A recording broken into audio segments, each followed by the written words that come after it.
Welcome back to Sparks TV. So before we dive in, a massive shout out to everyone who watched the first episode. The messages, the DMs have been super encouraging, super positive, and it's much appreciated. One thing that stood out was people kept saying how brave it is to put yourself out there and try something new. So I guess it is, and it got me thinking. I wanted to explore that in today's episode. Like, there's so many ways to show bravery as a designer. It isn't just about bold creative choices.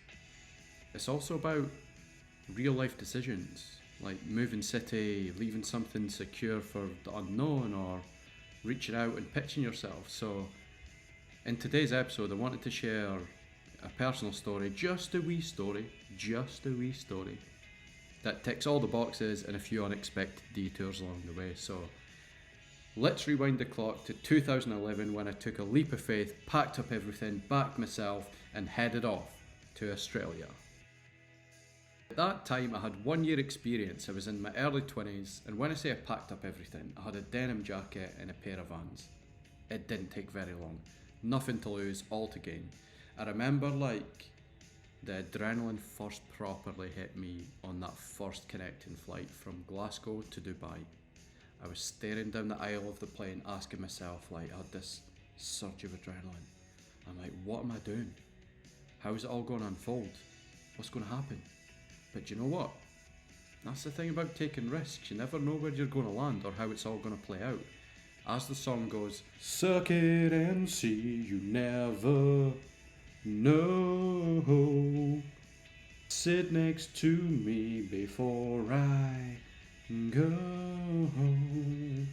Fast forward 24 hours, 3 connecting flights, 1 jet lag stumble through the heat of Brisbane, my first Aussie revelation.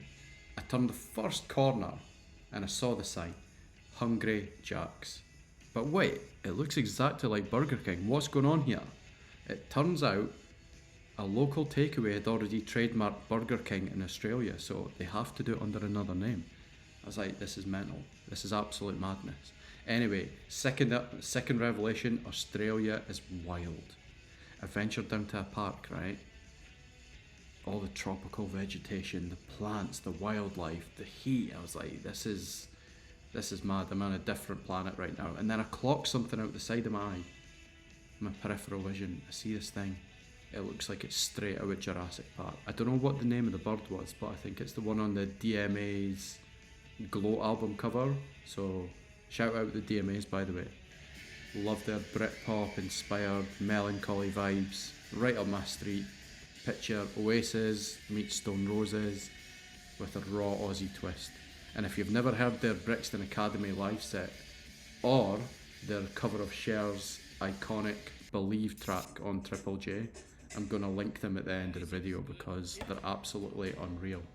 So my plan was do a couple of months travelling, get to Melbourne and set up shop, right? So after Tasmanian deviling my way down the east coast, hitting up the usual spots, the Gold Coast, Byron Bay, Sydney, all of that, I finally made it to Melbourne to set up shop. I heard so many good things about Melbourne before going, like the eclectic indie vibes, vibrant laneways, killer coffee, skateboarders weaving through the chaos. And let me tell you, the cafe culture is next level.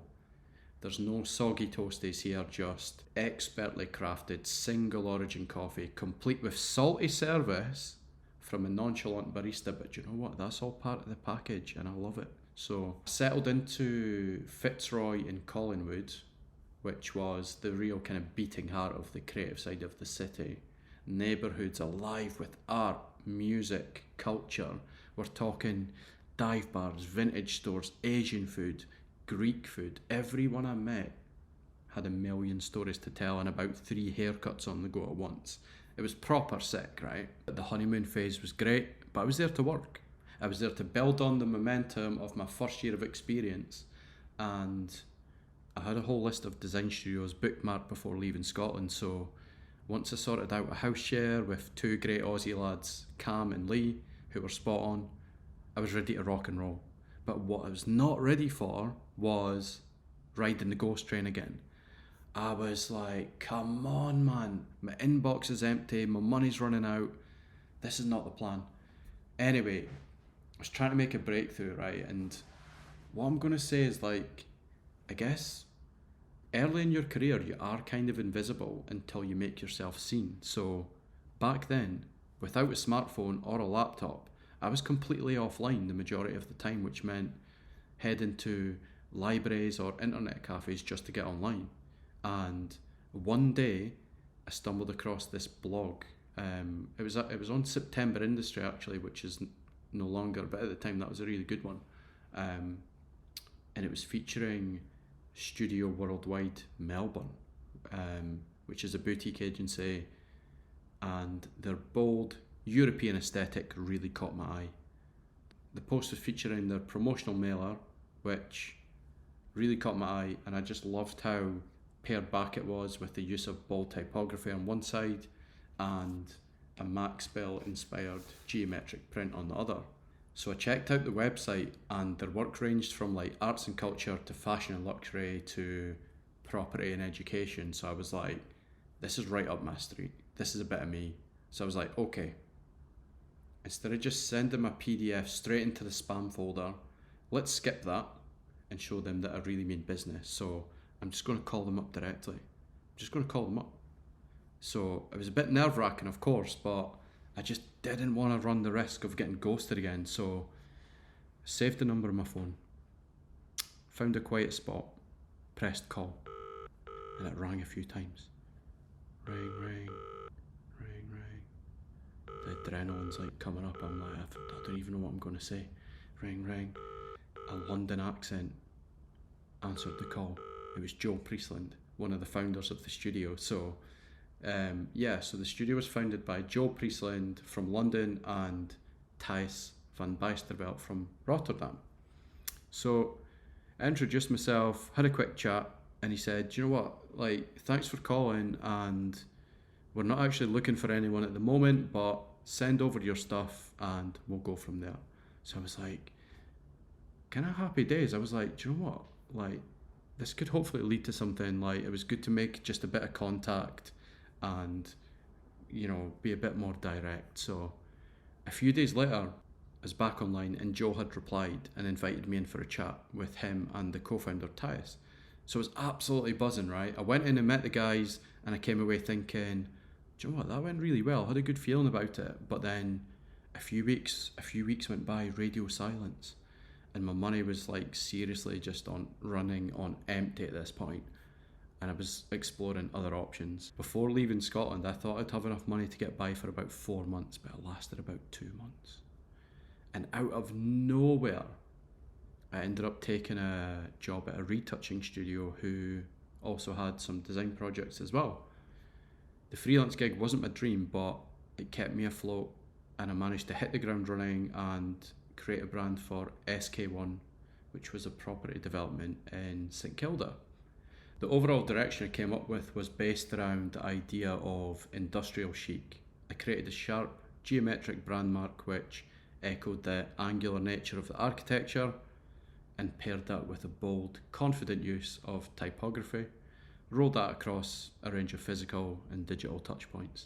So that was going really well. I was working with an amazing lead designer, Carly from New Zealand, who gave me the opportunity and really helped me a lot.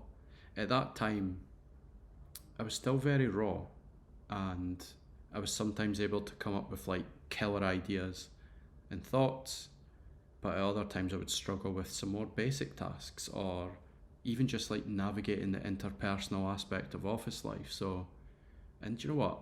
That's normal for a more junior level designer. But Carly was always super patient, kind, and helped me along. So I remember we used to go to this amazing cafe for lunch who made these like insanely hench Turkish bread sandwiches with like chicken, pesto, avocado. Oh man, honestly, I would swim back there to have another one. I mean, who am I kidding? Like, I can only play five-a-side once a week now. So I have no chance. It was all going well, and it really helped me get some more experience, a fresh folio piece, and and gain a better understanding of the city as well. I was also being paid a proper freelance rate as well, which was good because it was able to kind of recharge my balance up again, which was great. It was back in the game. But one random day, after getting into a bit of a disagreement with a big boss of the company, I was like, do you know what? This is not my vibe. So I ended up leaving quite abruptly. And in those days, like I said, it was quite raw, impatient, and definitely more disagreeable than I should have been. Now, after 15 years in the industry, I've learned how to navigate and deal with this stuff much better. And don't get me wrong, like, there is a time and a place to be disagreeable as a designer. And it's not always such a bad thing, but you've got to pick your battles, and you can't be like clashing and dropping the mic every 5 minutes. Like, that's never going to work. Like, so I ended up leaving, and I felt quite bad in the manner which I left, especially as like Carly put faith in me and was so great to work with and gave me a major lifeline at such a tricky time. So I was like, oh no, I've messed this up, man. I've totally messed this up. So after that ended, like, I went on a bit of like a weekend warrior interlude where I ended up picking up like a removals job, and I actually quite liked it, but ultimately it wasn't what I wanted to be doing long term. So, and then homesickness crept in a little bit, which isn't something I've ever had to deal with before. And then I was going out partying a lot, like, and I was thinking, should I just ditch design for the rest of this trip and just party on, call it a gap year, or should I move my flight forward and just head back to Scotland and say, do you know what, 6 months, enough is enough, just leave it there. But deep down, like, I knew I wasn't ready to give up. So in an absolute Hail Mary, last minute of injury time, rising at the back post effort, I remember that I had a good connection with Studio Worldwide, and I thought, do you know what, I'm just going to call Joel up again and offer to work for free for a month on a internship basis. And if it doesn't quite work out, then I'm happy to just call it a day, head back to Scotland after that. And I was like, just leave it there. Risky, absolutely. A bit all or nothing, yes, but I was young at that time, and I guess just putting myself in that really extreme position brought out the fight in me. And that's the thing, like, if you want to become a bit of a tiger in your field, you've got to earn your stripes. And I felt like it was a risk worth taking, so I backed myself that, like, if I can just get my foot in the door, I'd be able to do well and make it work. So that gamble paid off, and I ended up becoming their first employee, working on amazing projects, learning from talented mentors, and I learned so many good lessons working with Studio Worldwide and had an absolute blast. So I'm going to share a few of the lessons that I learned along the way, which might, help someone else, or, might, take some insight or inspiration from it.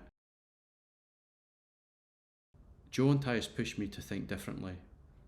They helped me hone my craft and create thought-provoking and conceptually led design, which is always the aim, but it's hard to achieve, right? So the first day was actually something quite different. We were doing like an art direction shoot off-site in a photography studio. And I was kind of like helping out and chipping in when I could, but it was mainly just getting to know the guys a bit more and learning through osmosis and absorbing how they would like bounce off each other and direct the talent or manipulate the set design, and of course collaborate and direct the photographer live on set to solve the problem or keep the momentum going and keep the spirits up. So that was really fun and something a bit different.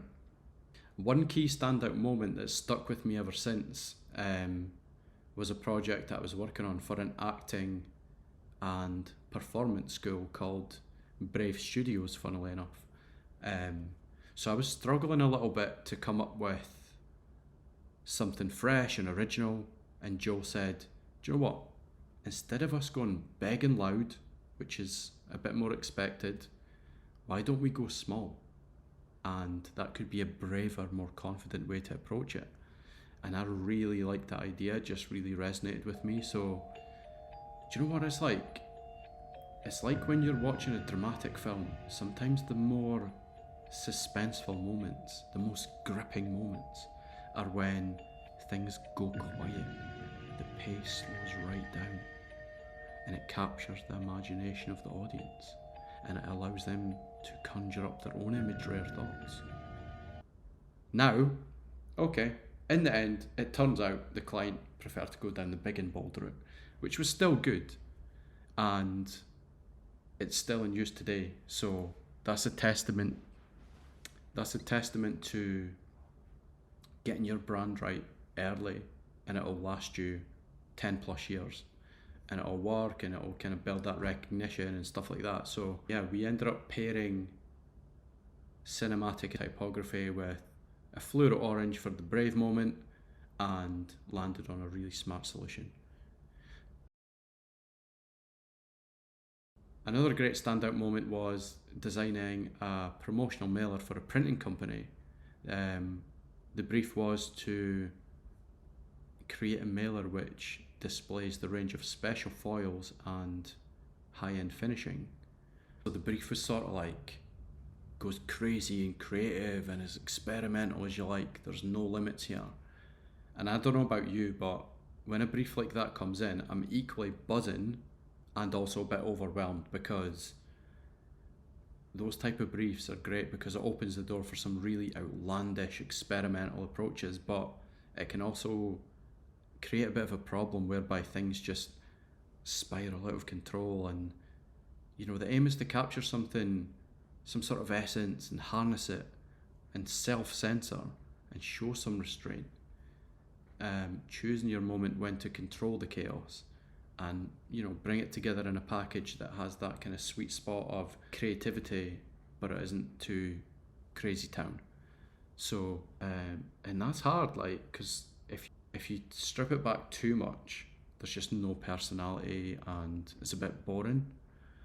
And then if you go too hectic, it just doesn't really work, and it's just a bit messy. So my initial idea was actually too crazy. So my initial thought was to call it Printer's Worst Nightmare, which was inspired by the Arctic Monkeys album Favourite Worst Nightmare, which pushed the absolute limits of their capabilities with like overlapping foils, intricate line details, all of that. It sounded super cool, but it was just looking seriously hectic. So eventually we pared it back, and that process and collaboration taught me the value of knowing when to go bold and when to refine. I've got one last story here, and I'm saving the best day for last. One of the best days, without question, for me was a random Friday, and we had the project to create promotional material for a local artist, Jeremy Kibble's exhibition, the Picasso revision paintings. So we printed out a stack of inspiration of hand painted typography, stuck it up on the walls, got the inks out, the paints, a range of different brushes and utensils, and we just had a play. We just tested different things out and gave ourselves that license to play. The tunes on, had a few beers, and it was absolutely fantastic, right? And do you know what? That's the sort of thing why I even got into design in the first place. Like, I was trying to like freestyle and attempt some like calligraphy style stuff. It was way harder than I initially thought. Then I remember Joe saying like, let's try and approach or test it out as if we're designing like a display font typeface, which again is that sweet spot of creativity and control, which then allowed us to use it across the other materials. So that was super cool. So at this point, I'm about 10 months into my year visa, and despite really loving Melbourne, fighting really hard to get my foot in the door, a great boutique studio, loving the work, and feeling like a valued member of the team, and you know, being a part of something really cool, and you know, having that opportunity to build and grow, I still felt a bit homesick at times as well. And Joe and Tice were incredibly supportive, they kind of linked me up with like local football teams, and I used to go to like art gallery events with them as well to network and meet new people. But it came to crunch time and my year visa was about to expire and it was decision time. So should I stay or should I go now?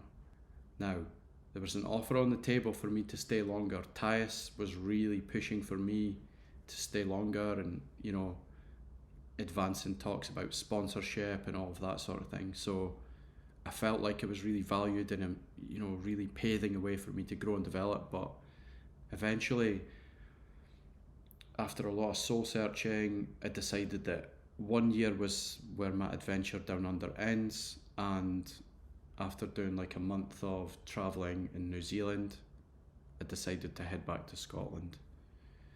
But not without immense gratitude for the experience, the lessons, the lifelines that came my way. So that year in Australia taught me the power of risk taking, putting yourself out there, knowing when to push or when to pivot or when to pull back. Lessons that have shaped my career ever since. So to all the designers out there, whether you're introverted, extroverted, or something in between, be bold, make the call, pitch the idea, back yourself, take the leap. You never know where you might end up, and, you know, do it in your own way. Everyone's kind of paving their own way in this game, in this career, whatever you want to call it, and you've just got to trust your own sort of instincts and just go with that, because no one's going to come along and tell you how to do it. But, you know, take the risk. What's the worst that can happen is what I always think as well. You'll always come away having learnt a lesson, if anything. So if you enjoyed that wee story, tune in next time to hear about my next adventure of resetting and accidentally starting my own independent freelance studio back home in Dundee. So yeah, thanks for watching, and, you know, like, comment, subscribe, all that good stuff, and I'll catch you in the next one. See you later, alligator.